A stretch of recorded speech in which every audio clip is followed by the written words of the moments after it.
Good morning, it's 5:22 at nagbabalik po ang Panahon TV.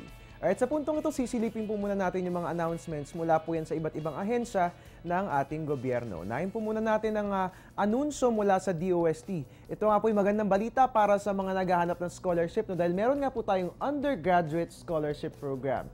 Ito nga pong DOST o Department of Science and Technology ay nagbibigay po ng scholarship grants sa undergraduate students mula po yan sa Ilocos para nga po sa mga technology and science courses po. So para po sa mga gusto pong mag-apply, meron po tayong examination sa September 21, 2014 at yung application po niyan hanggang August 22, 2014. Para po sa mga gusto mag-download ng application forms and brochures, pwede pong kunin yan sa www.science-scholarships.ph. And for more information, pwede pong tumawag sa kanilang numero na 888-3399. At ito naman po mula po sa DepEd, ito nga po yung library locator map. Ayan naman po talaga namang nagiging high-tech na rin ang ating mga library, dahil meron po tayong magagamit na. Para nga po makita po natin kung saan nga bang aklatan maganda magpunta. Ito nga po yung nilaunch po, ito po yung web-based map tool. Pwede po nating hanapin yung ating mga library. So para po yung Google Maps, pero this time, ito po yung hinahanap nito, mga library. So ito nga po, out of 9,855, 9,000 registered public schools and 188 library hubs nationwide ang nalolocate nitong ating library locator map. So napakagandang balita po, talaga namang nagiging high-tech na ang lahat ng mga bagay. At balikan po natin ngayon ang magigilagay ng ating panahon, pero this time, lalabas po tayo sa ating bansa. Silipin naman po natin ang lagay ng panahon sa iba't ibang panig ng Asya.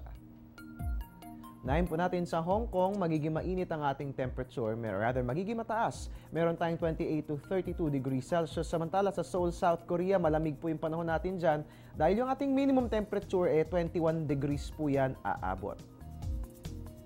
Susunod naman po sa Hanoi, Vietnam, meron tayong 29 to 36 degrees Celsius. Samantala sa Jakarta, Indonesia, yung ating temperature magiging mababa. Ganun din sa Kuala Lumpur, Malaysia, meron tayong 24 to 32 degrees Celsius. At bilang panguli sa Ho Chi Minh, Vietnam, magiging mainit po yung ating panahon. Aabot po yung maximum temperature ng 35 degrees Celsius.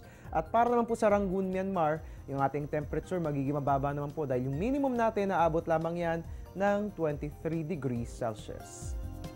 At ngayon naman, ang lagay ng panahon sa iba't ibang panig ng mundo. Sisilipin din po natin, syempre pati din po yan sa atin ng World Meteorological Organization or WMO. Unahin nga po natin sa USA and Canada, ang ating temperature sa Washington, D.C. magiging mataas. Meron tayong 19 to 29 degrees Celsius. Sa Edmonton, Alberta, patuloy po nating mararanasan ng malamig na panahon dahil meron tayong 15 to 23 degrees Celsius. Sa Europa naman po, sa Madrid, magiging mainit ang ating panahon. Meron tayong 17 to 27 degrees Celsius. Samantala sa London, meron naman tayong 12 to 19 degrees Celsius.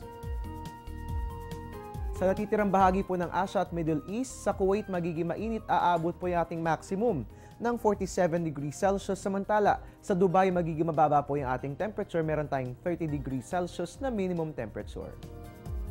At bilang panguli sa Australia and New Zealand, sa Melbourne magiging mainit po dahil aabot po yan ng 9 to 13 degrees Celsius. Samantala, sa Wellington ang ating minimum temperature aabot lamang po ng 5 degrees Celsius.